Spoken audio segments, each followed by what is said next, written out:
Bueno, volvimos. A ver si se van, ahí los colegas se van nuevamente sumando.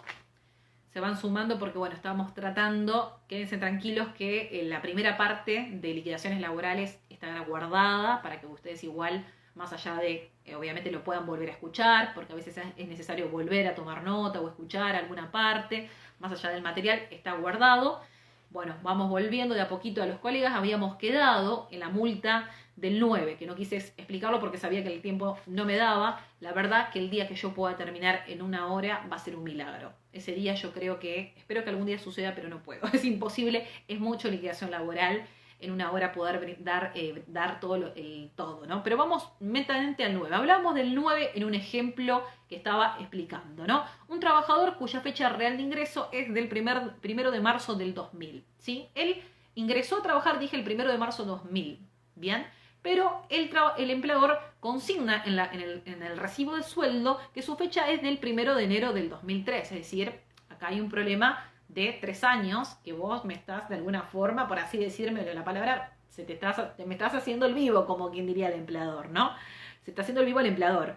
La remuneración de ese trabajador, en un ejemplo hipotético, es de 30.000 pesos. ¿Cómo calculamos la multa del 9? ¿Sí? Por este problema de una errónea registración en cuanto a la fecha de ingreso real del trabajador. Bueno, como volvemos a repetir, siempre se calculan en meses. Entonces, si nosotros contabilizamos del 1 de marzo del 2000, que es la fecha donde realmente ingresó a trabajar el trabajador, a la fecha del 1 de enero del 2003, básicamente, son 36 meses. 36 meses de alguna forma, en total. O sea, yo tengo que de alguna manera contabilizar en meses de la fecha real de ingreso a la fecha falsamente consignada. Esos son, repito, 36 meses que lo multiplico por la remuneración de vengada. Volvemos a lo mismo, de vengada, que es de 30.000. 36 meses por 30.000 pesos, dividida la cuarta parte, me da un total de 270.000 pesos. Es muy sencillo, la multa del 9, ¿sí? Lo que tengo que calcular en meses es justamente el periodo que va entre la fecha real de ingreso a la fecha consignada en el recibo de sueldo, multiplicarla por la remuneración de vengada, repito, lo que tiene que cobrar el trabajador, no pongan la percibida porque siempre le da menos, ¿sí? No lo que el empleador le pagó, lo que tenía que de alguna forma, lo que le pagó, lo que tiene que pagarle. Volvemos a la base del 245, perdón que sea reiterativa, pero se los digo porque muchas veces volvemos al mismo error y no da menos, ¿sí? No da menos y, no y está mal, está mal ese cálculo, ¿bien? Vamos a la multa del 10. La 10 de la 24013 es cuando hay una incorrecta registración en cuanto a la remuneración del trabajador. Ese trabajador, por ejemplo, vamos a dar un ejemplo hipotético para que ustedes tengan en cuenta, ¿no? Acá el problema no es la fecha, acá el problema es la remuneración mal consignada. Es decir, yo estoy cobrando, de alguna forma, por así decirlo, estoy cobrando 40.000 pesos, ¿sí? Por así decirlo, y en el recibo me figura que cobro 25.000 pesos. ¿Bien? Obviamente que todo esto tiene que ver con una cuestión de evasión fiscal, de aportes y muchas cuestiones que ahora vamos a analizar otros rubros también, pero no me quiero detener en esta cuestión. Entonces, vamos a un ejemplo práctico. Un trabajador que percibe un sueldo de 35.000 pesos. Él cobra 35.000 pesos. Hablo en mano, está cobrando de 35. ¿Bien? Y le registraron 20.000. Entonces acá claramente hay 15.000 pesos que el empleador está evadiendo.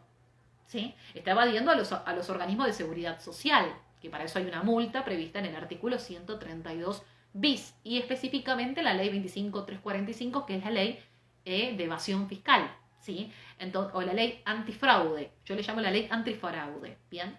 Entonces, esos 15.000 que están ahí, yo los tengo que multiplicar por los meses que hayan sido mal consignados en mi recibo de sueldo, ¿sí? Dividido siempre la cuarta parte, siempre va a ser dividido la cuarta parte. Dividido siempre va a ser un 25% la multa. Bien, entonces, acá en este hipotético, lo vuelvo a reiterar para que tomen nota, trabajador percibe un sueldo de 35.000 pesos, le registran 20 en el recibo de sueldo, entonces lo que de alguna forma la diferencia va a ser 15.000. 15.000 lo multiplico por los meses mal consignados en mi recibo. Bien, dividida la cuarta parte. Muy sencillo es la cuestión. A veces veo que acá es la diferencia lo que yo debo calcular, porque también veo que en la multa del 10, muchos lo que hacen, dicen, bueno, el trabajador percibe un sueldo de 35.000 pesos, ¿sí? Percibe en mano, como quien diría, ¿no? Y le registran 20. Bueno, yo la diferencia la voy a sacar sobre los 30.000 pesos. Sobre los 30.000 que de alguna forma de alguna manera me paga el empleador. No, es la diferencia lo que yo tengo que de alguna manera a la hora de calcular el artículo 10 tener en cuenta. ¿Sí? Es la diferencia. Es la diferencia entre lo que paga el empleador, por así decirlo, en negro, clandestinamente por fuera, con lo que de alguna manera está consignado netamente en el recibo de sueldo. Diferencia, ¿sí? Bueno, seguimos avanzando. Bueno, vamos a ver el tema de las compatibilidades. Y acá, la verdad, me voy a meter en un punto más que importante porque ahí quiero que tengamos en cuenta esta cuestión. Yo puedo acumular la multa del artículo 8, presten atención y anoten bien esto por favor porque me parece fundamental. ¿Puedo acumular la multa del artículo 8, 9 y 10 juntos? No, no puedo acumular. Si yo estoy pidiendo la multa del 8 es porque claramente la relación laboral está en negro. ¿Sí? Es clandestina, es negra. ¿Sí? La multa del 9 y el 10 es una multa referida a una relación que sí está registrada, pero que tiene deficiencias en cuanto a la fecha o a la remuneración, por lo cual es incompatible. Error si en un telegrama intimamos en los términos del artículo 8, 9 y 10. Empezamos mal. No son acumulables, una cuestión claramente de sentido común, pero me parece importante mencionar. ¿Puedo acumular yo la multa del 9 y el 10? Sí, por supuesto que puedo acumularla, porque puede ocurrir, que el trabajador esté mal consignada la fecha y la remuneración. Eso sí es compatible. Eso sí.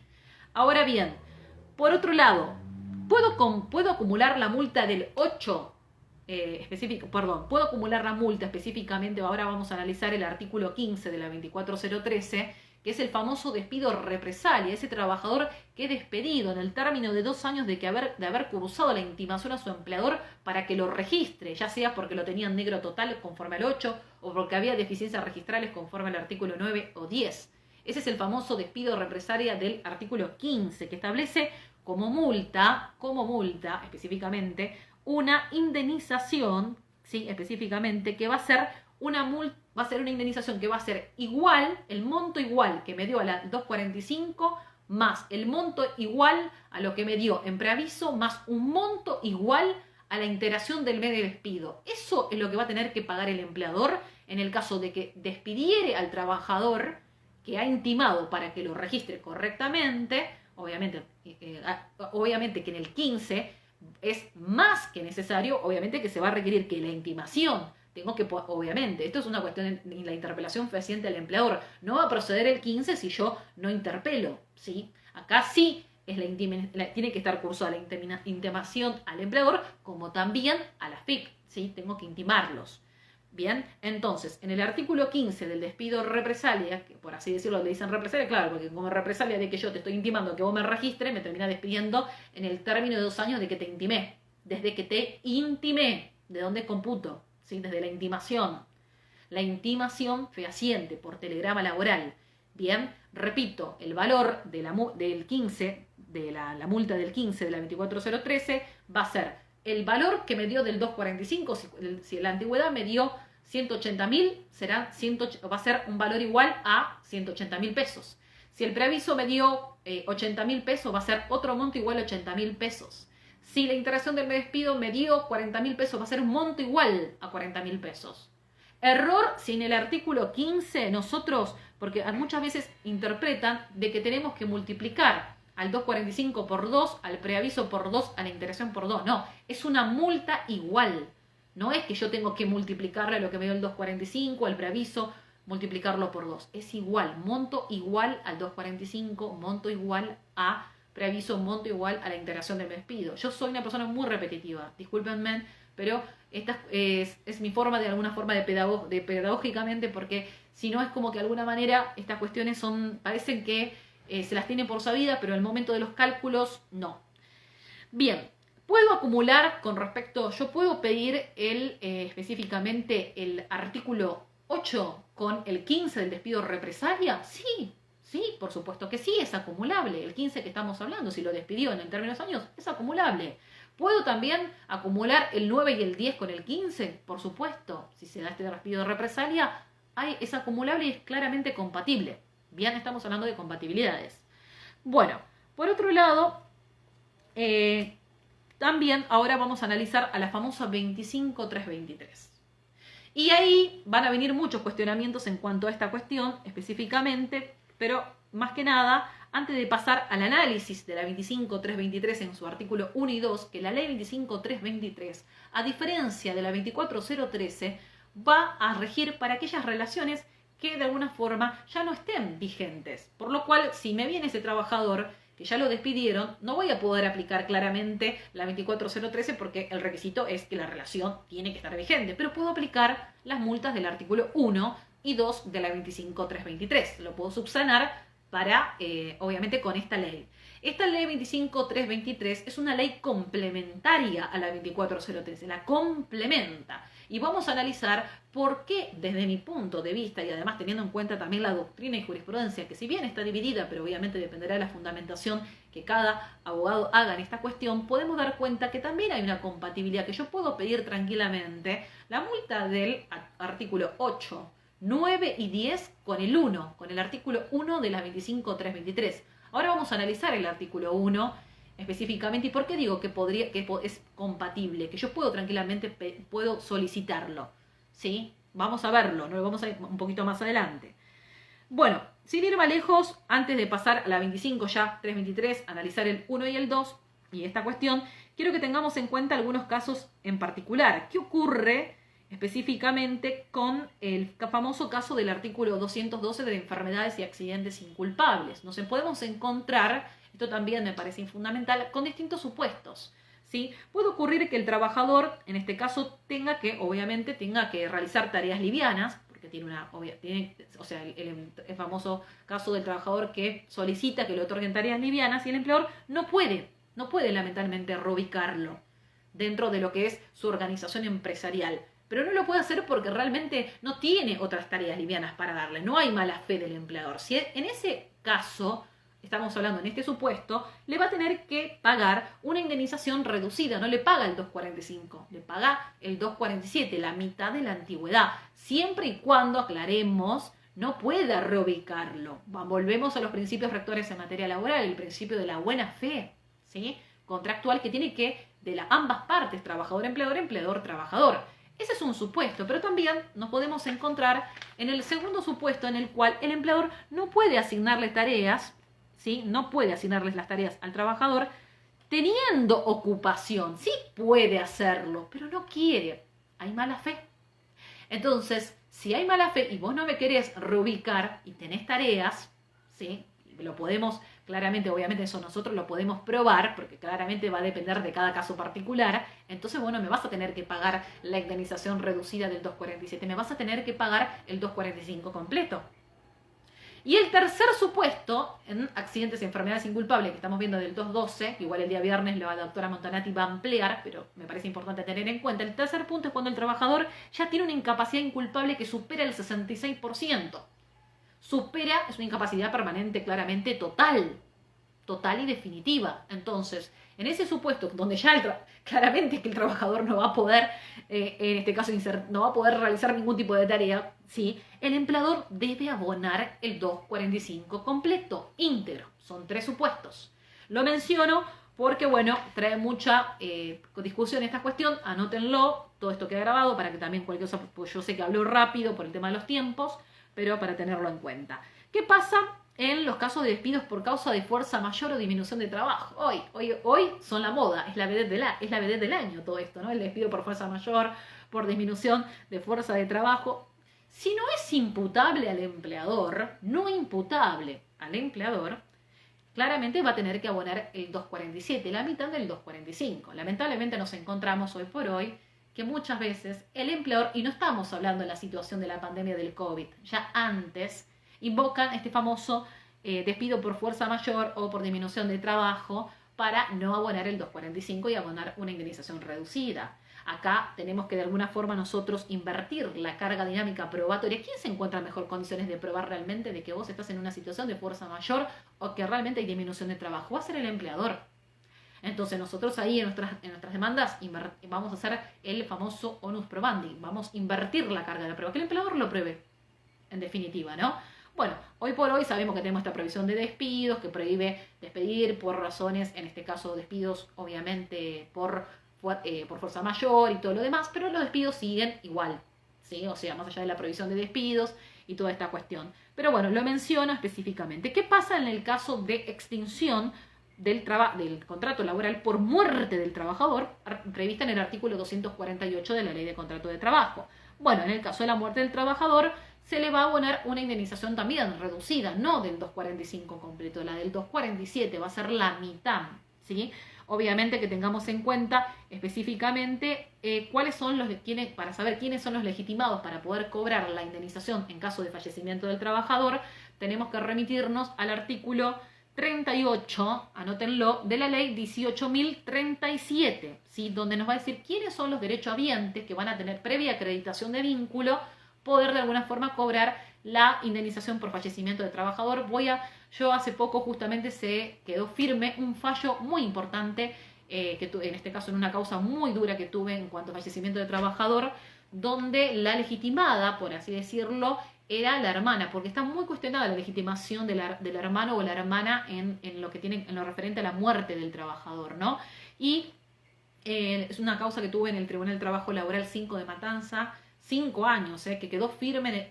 Me notificaron antes de ayer, me notifica la Suprema Corte porque llegó hasta la Suprema Corte, donde confirma y sienta un precedente importante en cuanto al tema de los hermanos y la hermana, porque está muy discutido esta cuestión. ¿Por qué?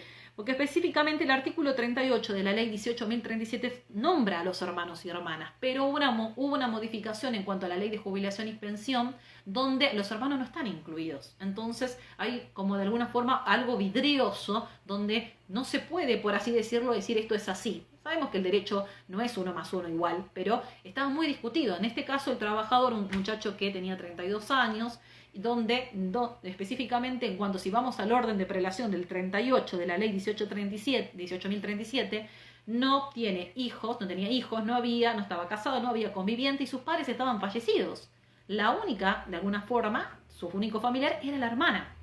Bien, un fallo muy importante que lo voy a estar subiendo también igual en Instagram, que es el fallo Camperos Erika contra Maidana sobre fallecimiento de trabajador, donde muy importante porque acá nos habla de la legitimación de los hermanos, el orden de prelación, y por otro lado, lo que también, obviamente acá en esta cuestión, tanto en la Corte, al rechazar el recurso de queja de la demandada, dice acá lo que va a primar es el artículo 38 de la ley 18.037, que es contenido pétreo de la LCT y no va a estar por encima de la propia ley de jubilación. Es muy importante este tema también para que lo tengamos en cuenta en materia de fallecimiento. Y además, inclusive ustedes tengan en cuenta que en el caso de fallecimiento de trabajador, ustedes no necesitan iniciar un sucesorio, ustedes tienen que acreditar los vínculos, porque el empleador obviamente dice, ahora tienen que iniciar un sucesorio para que de alguna forma el derechohabiente legitimado cobre. Error. Doctrina y jurisprudencia en este punto, sí mayoritaria en esta cuestión, necesita solamente la acreditación de vínculos.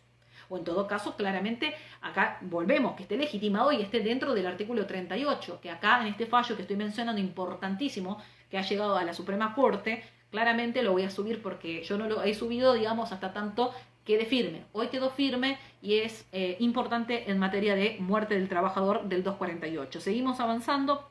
Artículo 249 y 250 hablan de la muerte del empleador. ¿Qué pasa con la muerte del empleador en estos casos? ¿Sí? Específicamente. Estamos todos dirigidos a temas indemnizatorios. ¿Sí? Específicamente, si la actividad productiva laboral no puede continuar, claramente que se le va a tener que abonar al trabajador la mitad del 245. Ahora, si la posibilidad de que la actividad pueda, pese al fallecimiento del empleador, continuar en cabeza de sus herederos, obviamente que contendrá la relación laboral, seguirá estando vigente. Ahora, si es imposible, como quien diría, esto hay que analizar cada caso en particular específicamente. Bien, bueno, seguimos. Ahí estuve hablando de algunos puntos importantes. Bueno, vamos a el tema antes de pasar a la 25.323.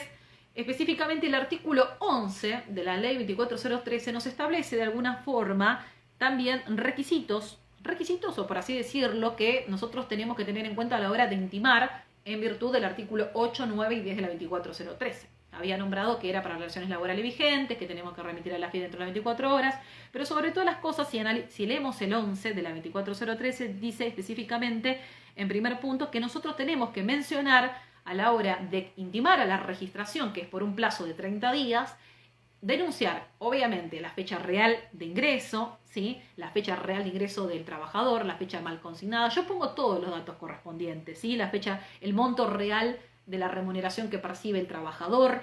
Todas estas cuestiones tienen que estar mencionadas a la hora de nosotros efectuar la intimación para que el empleador registre fecha real, la remuneración. Está bien, usted dice, doctora, es muy simple, lo que está diciendo es claro, muchas veces no lo ponen. Intimo en el plazo de, en este caso de 48 horas de recibida la presente, para que registre la relación en el término de 30 días. Sí, pero detallame todos los puntos de la relación de trabajo. ¿Cuál es la fecha real? ¿Cuál es la remuneración mal consignada? Yo le pongo, inclusive está todo, categoría, jornada de trabajo. Si bien el 11 no especifica que te tenga que estipular, que se tenga digamos, de alguna manera especificar la categoría y todo demás, yo trato de ser lo más clara posible, poner todos los puntos que correspondan. Lo que no puede faltar claramente son estos parámetros. Si yo estoy intimando por el artículo 9, no puedo decir, bueno, la fecha, intimo por el artículo 9 porque la fecha está falsamente consignada. Sí, pero decí cuál es la fecha real de ingreso y la fecha mal consignada en el recibo. Si intimo por el 10 porque la remuneración está mal consignada, bueno, especifica entonces la remuneración de alguna manera que consta en los recibos y la remuneración que vos estás percibiendo. Porque si lo hacemos en términos genéricos, que ese es el problema, tiene que ser en términos bien particular, ¿sí? Bien detallado, preciso, concreto. Tiene que estar exigencia del artículo 11 de la ley 24013. No olvidemos remitir a la FIP dentro de las 24 horas, porque también podemos ser lo más específicos a la hora de intimar, pero si no mandé a la FIP, listo, la multa se me cayó también igual. ¿Bien?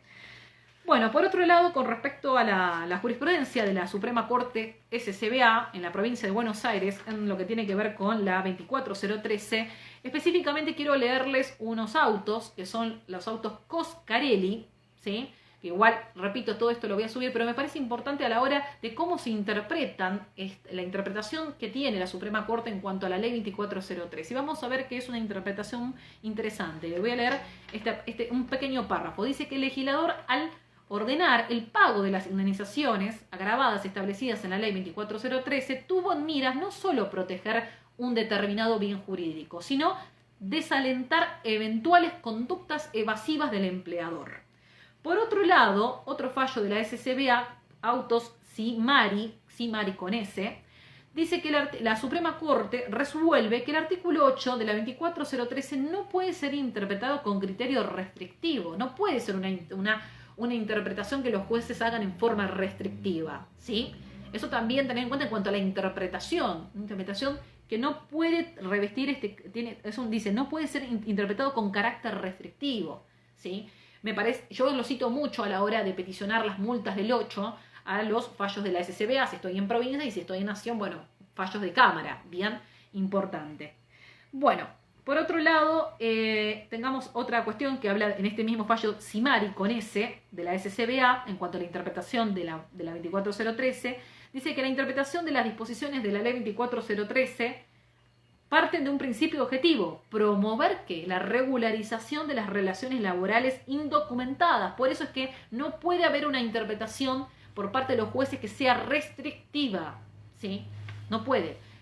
Eso también lo aconsejo fundamentar con jurisprudencia, ¿no? Bueno, vamos directamente a la 25323, directamente. La verdad que, bueno, me estoy pasando la hora y demás, pero bueno, creo que espero no aburrirlos a los colegas. Yo sé que la mente retiene un tiempo, pero bueno, vamos a la 25323. La 25323 habíamos hablado que es complementaria a la 24013, que se aplica para relaciones laborales vigentes. El artículo 1 lo que establece específicamente que cuando una relación laboral no se encuentre registrada, por así decirlo, o se encontrare defectuosamente, dice, registrada, en ese caso el empleador va a tener que abonar una multa que va a ser igual al valor de la antigüedad. Si la antigüedad es de 100.000 pesos, va a tener que abonar otra multa de 100.000 pesos. Eso es lo que dice el artículo 1.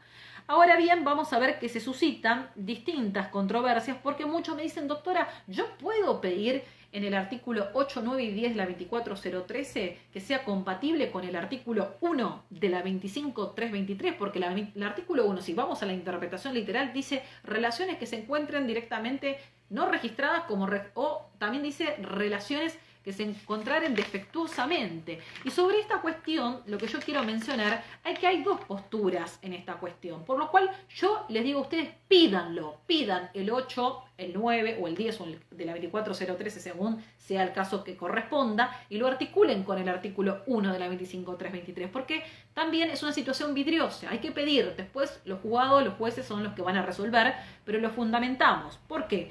Hay posturas amplias. Hay una postura que entiende, en primer lugar, que en definitiva la 24013 como la 25323, en principio, como bien dijimos, son normas, leyes complementarias. ¿Sí? La 24013, el objetivo que tiene principalmente, claramente, es la regularización de relaciones laborales, que ya sea que están clandestinas, en negro, o que están parcialmente registradas. Ese es el fin de la 24013, la registración, ¿sí? La regularización. Y la 25323 lo que tiene, por así decirlo, como fin es erradicar el trabajo clandestino y para eso establece efectos sancionatorios, sanciones, ¿sí? Para evitar que estas conductas se repitan por parte de los empleadores, por lo cual claramente yo no encuentro de alguna forma, desde mi punto de vista, que claramente es compatible, porque ambas leyes son compatibles, ¿sí? Una busca claramente la regularización y por la otra busca de alguna forma establecer sanciones a aquellos empleadores que están incurriendo en estos puntos, ¿sí? En no registrar, en tener un trabajador en negro clandestino o en su defecto una relación o tenerlo registrado parcialmente, por lo cual no veo una coalición entre la 24013 y la 25323. Bien puedo pedir, yo lo pido en su defecto 8, 9 y 10, ya sea el caso, y lo articulo con el 1 y la 25323 y lo fundamento sobre todas las cosas. Bien, eso con respecto al artículo 1 de la 25323, ¿no? Algo que me parece importante porque muchos me van a mencionar esta cuestión. Claro, me dicen, doctora, esto también me parece importante. ¿Qué pasa? En los casos donde dice, bueno, a mí me viene el trabajador que está mal categorizado, que está en una categoría que no es la que de alguna forma le corresponde, está mal, o un caso donde, por ejemplo, el trabajador realiza jornada completa y lo tienen como part-time, ¿sí? O las horas extras, por ejemplo, no están registradas. Esos supuestos claramente no están enmarcados dentro del 8, 9 y 10, ¿sí? En el 9 es fecha de ingreso, en el 10 habla de la remuneración. Digo, ¿y ahora cómo reclamo yo en el caso de este trabajador que está mal categorizado y que si está mal categorizado claramente que va a cobrar una remuneración inferior y que va a dar lugar a diferencias salariales? ¿Qué pasa con este trabajador que está en una jornada, como repito, hace jornada completa y me lo tiene como part-time? Y así también distintos supuestos que nos encontramos en nosotros en distintas consultas que nos hagan. Bueno, lo podemos articular, no lo vamos a articular claramente con el 8, 9 y 10 de la 24013 porque esos son específicos y son muy literales, pero lo encuadramos dentro de la multa del artículo 1 de la 25323. ¿Sí? Ahí donde vamos a nosotros peticionar este tema de las categorías, este tema también específicamente de las jornadas y distintos otros casos que se nos pueden llegar a presentar específicamente, ¿no? Bueno, justamente en cuanto a esto que estoy mencionando del artículo 1 de la 25323, quiero mencionar un caso de la Cámara Nacional de Apelación y de Trabajo en materia de diferencia de categoría, que es lo que estoy hablando, que es muy interesante, donde el trabajador se le pagaba un salario inferior ya que estaba mal categorizado. ¿Cuántos casos hay de trabajadores mal categorizados? Mira, no quiero ser exagerada, pero son muchos. Bueno, este trabajador estaba mal categorizado y claramente al estar mal categorizado cobra menos, ¿sí? Bien. Ahí también, más allá del artículo 1 de la 25323, que voy a pedir una multa igual, que tengo que probar, obviamente, que está mal categorizado, que va a dar una multa igual a la antigüedad, pido también las diferencias salariales que expliqué, ¿no?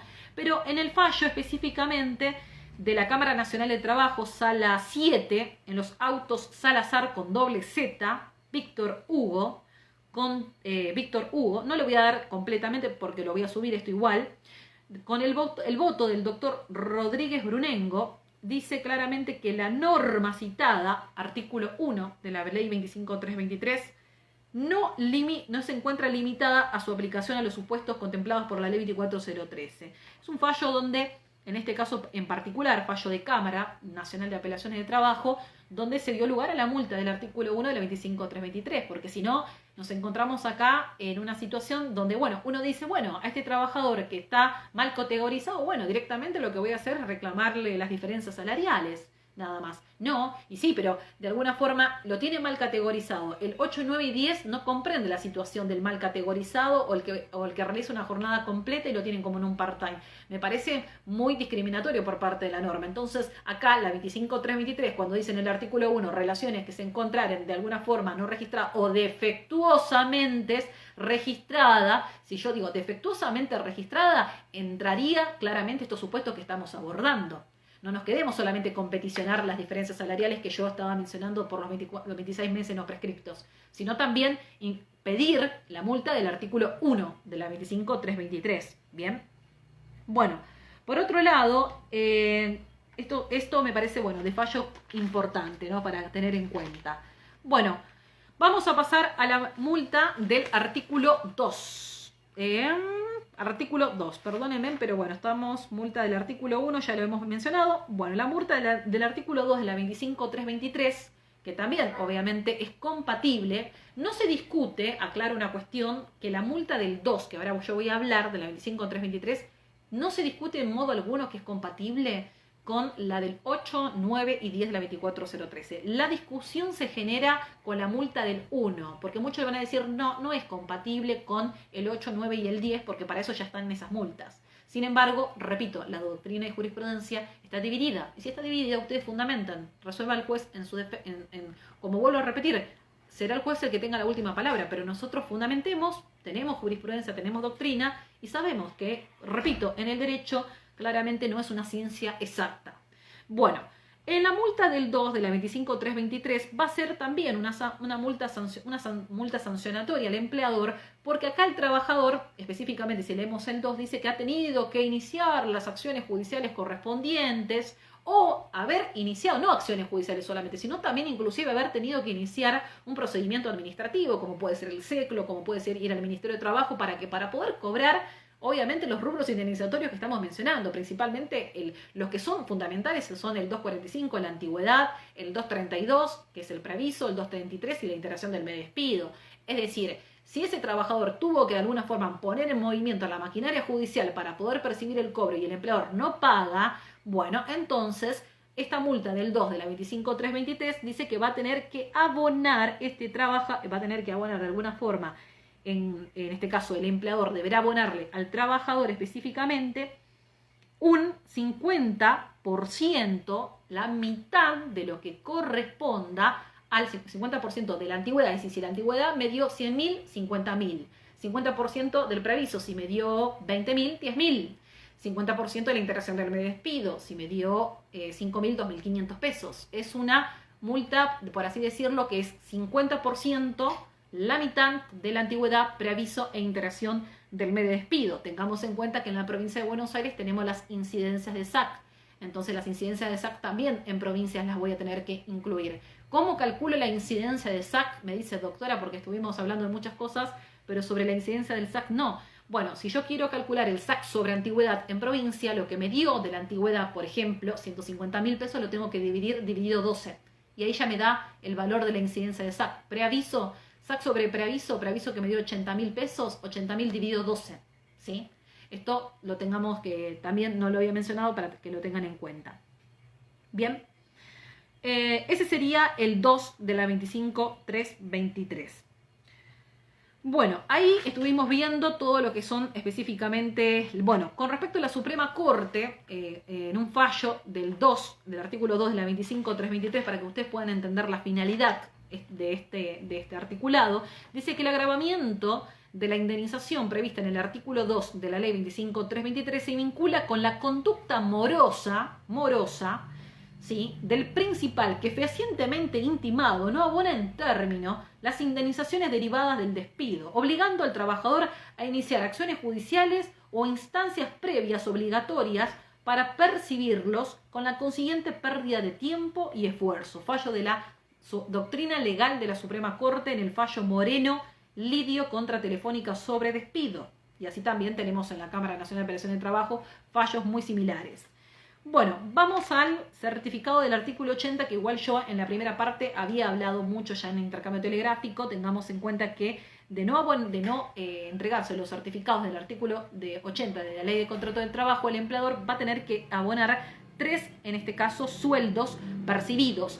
Acá, con respecto a la norma, dice sueldos percibidos. Ustedes leen el artículo 80, dice sueldo percibido. Yo, en esta cuestión, lo que hago es fundamentar que no se tengan en cuenta los sueldos percibidos, sino los sueldos devengados. Y también tenemos doctrina y jurisprudencia para poder cuestionar que a la hora de que el empleador no cumpla con la entrega de los certificados correspondientes, abone estos 3 sueldos, pero no teniendo en cuenta la remuneración percibida, sino la remuneración devengada. Es una cuestión a cuestionar porque la norma literal del 80 habla de percibido. Bien. Por otro lado, sabemos muy bien que para la procedencia del artículo 80 de la Ley de Contrato de Trabajo, finalizado el vínculo laboral, debemos intimar en el plazo de 30 días a que entregue los certificados correspondientes. ¿Sí? Al día 31 que no los entrega, intimo en el plazo de 2 días, que estipula el propio 80, para que proceda a entregar los mismos. En la anterior charla yo estuve hablando específicamente que tienen que estar los 3 certificados del artículo 80 entregados, porque si vos no me entregas los 3 certificados, me va a dar lugar a la procedencia de la multa igual, ¿sí? Y es algo que muchas veces repito, debemos cotejar, porque en el seclo yo me callo la boca, no digo nada, y como lo dije la anterior vez, no entregan completo todos los certificados y a mí me da lugar claramente que yo pueda peticionar en la justicia la multa del 80. Es claro el 80, tenés que entregar 3 certificados del artículo del certificado del 80, ¿bien? Bueno, por otro lado, esos certificados que yo ya mencioné en el primer tutorial de intercambios telegráficos, que lo pueden escuchar, son 2 partes, pero repito, uno es el certificado de trabajo simple, donde muchas veces no te ponen el tema de la calificación profesional, nunca está. Y es obligatorio en el certificado de trabajo simple, ¿no? Donde está el membrete de la empresa, fecha de ingreso, remuneración, tarea. No te ponen la calificación profesional, ¿sí? Tenemos que evaluar a la hora de que recibimos los certificados, ver claramente que muchas veces no se cumple mayoritariamente con toda esta cuestión. Segundo, no son muy prolijas las empresas en este punto. Entonces ahí podemos tener claramente una procedencia de la multa. Por más que haya lo entregó incompleto. No importa, la multa va a ser procedente igual, ¿bien? Segundo, primero tiene que entregar certificado de trabajo simple, importante el tema de la calificación profesional. Segundo, certificado de servicios y remuneraciones, el famoso formulario PC.6.2. Y en tercer lugar, el certificado con constancia mensual de todos los aportes y contribuciones a los organismos de seguridad social. Esos 3 no pueden faltar. Falta uno, listo, la multa va a correr igual.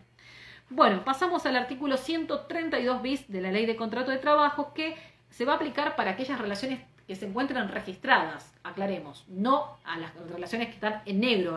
Si yo pido en una relación en negro el 132 bis, no corre. Es muy claro la redacción de este articulado y va a corresponder un sueldo, hasta tanto el empleador de alguna forma regularice la circunstancia. ¿Qué ocurre en el 132 bis? Acá el empleador retiene lo que está haciendo, le está reteniendo al trabajador, obviamente, pero no lo está ingresando a esos aportes a los organismos de seguridad social. Es decir, me lo estás descontando, pero bueno, lo estás incorporando. No lo estás de alguna forma ingresando en los organismos de seguridad social, ya sea sindicatos, mutuales o lo que fuere específicamente. Entonces, acá entra en juego, además del 132 bis, lo tenemos que unir con la 25.345, que es la famosa ley antifraude, ¿sí? Por lo cual, es una multa muy dura la del 132 bis, es muy dura. ¿Por qué? Porque es un sueldo hasta tanto vos cumplas con esta circunstancia, por lo cual demos cuenta que es yo diría una de las multas más que nada, muy fuerte, dura, pero aclaremos que el 132 es solo para las relaciones laborales registrales. Claramente con una relación clandestina, ¿qué aporte van a realizar si está en negro? Pero muchos los piden, se lo van a desestimar, no va a correr, ¿sí? Bueno, por otra cuestión, vamos a pasar a otro punto que en las demandas nosotros, esto no es rubro indemnizatorio ni nada, pero lo tenemos que peticionar en las demandas en provincia estamos hablando, que veo que muchas veces no hacemos, no aplicamos este artículo muy importante, o de alguna forma, si bien el juez por el principio iura novi curia es conocedor del derecho y lo puede aplicar, es importante que nosotros tomemos conocimiento que hablo en la provincia de Buenos Aires, el artículo 53, para que ustedes puedan anotar, de la ley 1165, artículo 53 ter de la ley 11.653, establece una sanción procesal por falta de pago, que muchas veces creo que nadie conoce este tema, ¿no? ¿Sí? Y sin ir más lejos. Es más, los jueces al momento de correr traslados mencionan el famoso 53 ter de la 11.653. El tema es que nosotros muchas veces al momento de tener que ir, ya sea al momento de, digamos, de practicar nuestra liquidación, yo incorporo el 53 ter de la 11.653. Hablo de provincia, ¿sí? Donde establece específicamente que cuando el empleador que se encontrare fehacientemente intimado por el trabajador, obviamente cuando se le corre ese famoso traslado de demanda, y lo que hace en provincia es sacar este despacho, el despacho para que abone los salarios, abone los salarios correspondientes, mencionando el 53 ter, específicamente abone salarios adeudados, como también asignaciones familiares, rubros reclamados. Si no lo hace de alguna forma, en tiempo y en forma, por así decirlo claramente, se le deben de alguna forma incrementar los montos en un 30%. En un 30% es el incremento de los montos, ¿sí? De los salarios adeudados y rubros reclamados. No es un dato menor el incremento de los montos en un 30%, ¿sí?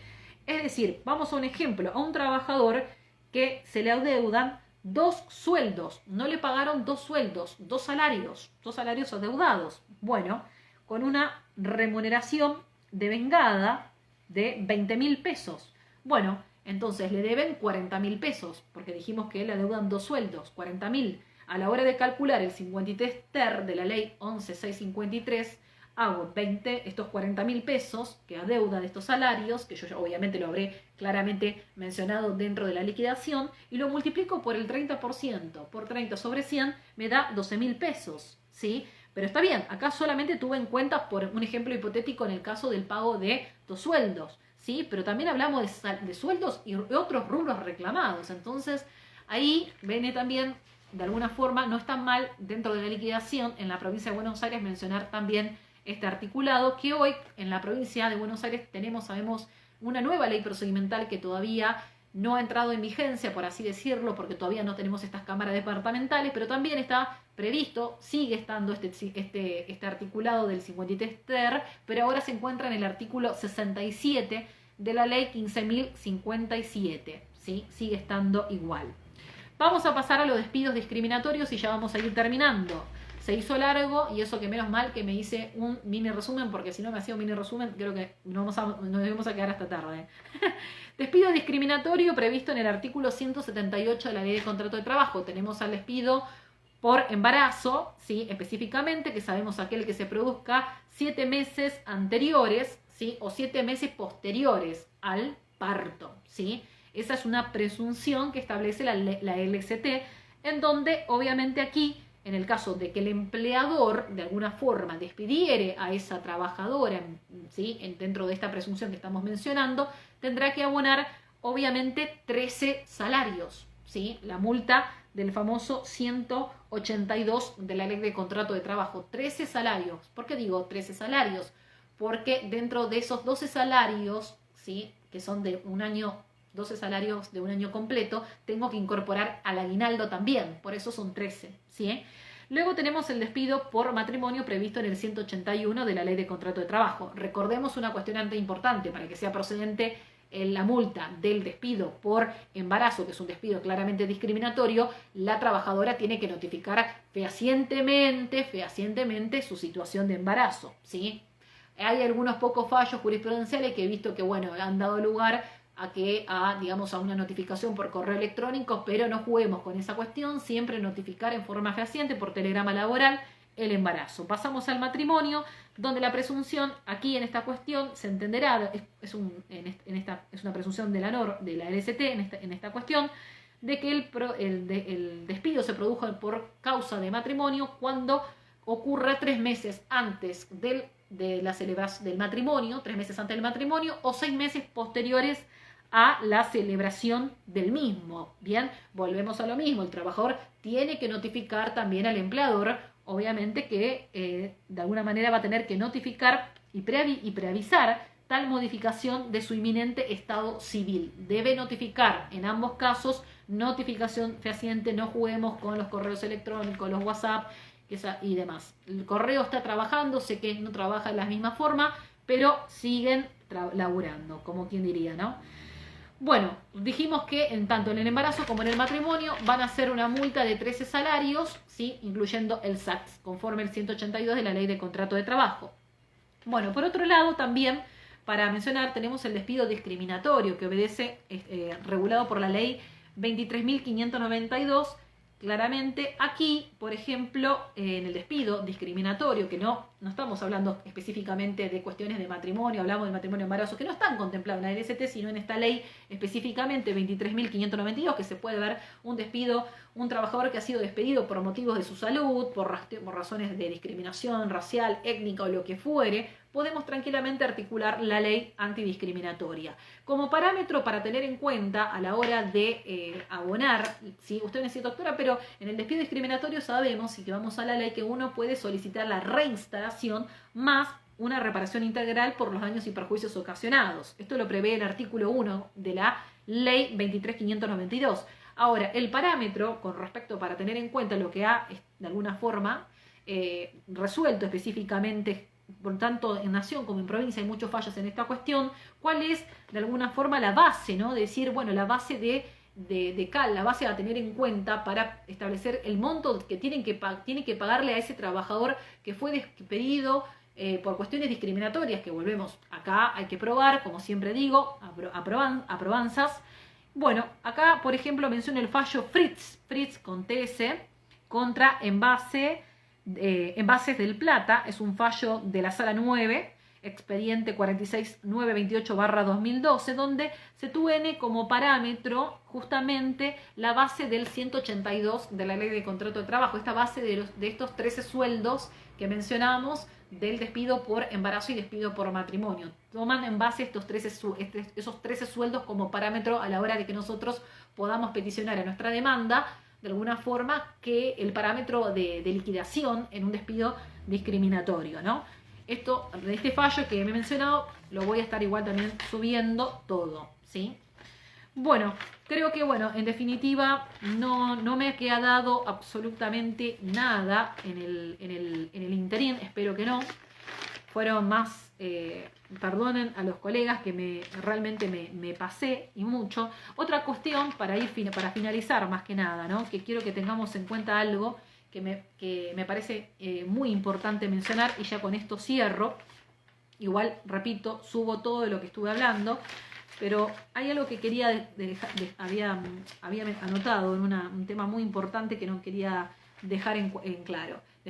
Cuando ustedes configuran, ¿sí?, el despido, ¿sí?, cuando hacen la configuración del despido indirecto, ustedes tienen que mencionar todas las injurias. No puede ser atento a que, en este caso, remití TCL tanto para que me registre y no acursó silencio, me considero gravemente injuriado y despedido por su exclusiva causa patronal. Ustedes tienen que, al momento de cerrar el intercambio epistolar, de alguna forma especificar todas las injurias laborales, todas. Es decir, atento a que usted no me ha registrado en tiempo y en forma y no ha abonado los salarios, no abonó diferencias salariales correspondientes, no procedió a integrar los aportes a los organismos de seguridad social. Yo tengo que detallar todas las injurias y no puede ser un despido genérico cuando al momento que nosotros cerramos el intercambio epistolar, ¿sí? Tengamos que tener, eso yo lo quiero mencionar porque veo mucho en los intercambios al momento del cierre, donde es un despido genérico y el despido tiene que estar las injurias bien particularizadas, ¿sí? Y eso me preocupa muchas veces porque después tengamos en cuenta, como lo vuelvo a repetir, el telegrama es una pieza fundamental en la demanda, es el corazón de la demanda. Entonces ahí tengamos que detenernos y prestar atención en lo que yo estoy mencionando esta cuestión. Por otro punto, bueno, creo que, bueno, más que nada agradecerle a los colegas que casi más de 1 hora me he pasado, casi ya 2 horas, no sé ni la hora que es, pero bueno, espero que me gusta completar el temario porque si no nos vamos atrasando y el próximo jueves vamos a estar hablando ya específicamente del proceso, nos vamos a meter dentro del proceso laboral en el ámbito de nación regulado por la LO 18345. Con respecto a liquidaciones laborales, estaré subiendo todo el material del día de hoy. Me disculpan si no he podido contestar algún tipo de pregunta. No sé si voy a contestar por lo menos 5 preguntitas. Dejo 5 preguntas para contestar. Alguno que tenga alguna pregunta. Disculpen si no puedo contestar en Instagram la gran cantidad de preguntas que hay porque es imposible realmente. Pero bueno, que puedan escuchar por favor los tutoriales, las charlas, esto está todo grabado, si lo quieren volver a escuchar, más el material, seguir el hilo como digo.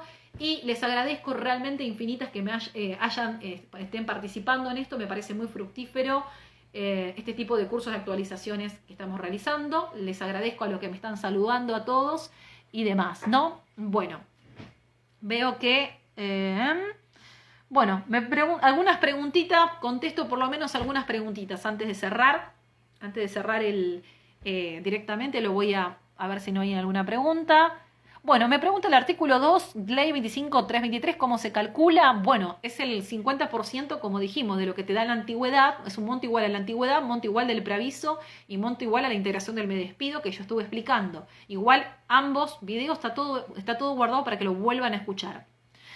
Bueno, por otro lado, decreto 34, a ver, espera, escriben tan rápido, decreto 34-2019, doble indemnización como otro rubro para liquidar. Bueno, a la doctora que del decreto 34-2019 sabemos que va ya en cualquier momento, hasta junio, ¿sí? Específicamente, ese decreto de doble indemnización está vigente, ¿sí? Eso ya va a dar lugar en todo caso, ya se está por finalizar la aplicación temporal del DNU de la doble indemnización. Por supuesto que obviamente podés, en este caso, siempre que esté dentro del marco de vigencia temporal del DNU 34/2019, obviamente que vas a pedir también que se incrementen los rubros indemnizatorios del DNU 34. Bien, de todas formas, del DNU 34/2019 subiré algunos puntos para que tengan en cuenta, pero sí, pero también quiero remarcar que con respecto a ese decreto de necesidad de urgencia, ya en junio está de alguna manera, ya finalizaría la aplicación temporal del mismo, ¿no? Bueno, por otro lado, bueno, no preguntas, veo que no hay ningún tipo de preguntas más. Bueno, parece que ha quedado todo muy claro, por lo que veo, porque bueno, no hay pregunta alguna. Bueno, colegas, nos vemos el jueves que viene, mañana viernes. Más que nada los estoy invitando para que puedan, en este caso, participar, para que puedan unirse a la cuenta de la doctora Mariana Montanati. Vamos a abordar accidentes y enfermedades inculpables del artículo 208, 212 y todo este tema de cómo hoy por hoy el empleador, cómo hacer el control por parte del empleador, el trabajador. Vamos a ver las aristas, parte trabajadora y también del empleador. Los invito mañana a la cuenta de Mariana Montanati, accidentes y enfermedades inculpables. Les mando un saludo y nos veremos el jueves próximo con proceso laboral. Un saludo y queda todo grabado y el material será subido prontamente.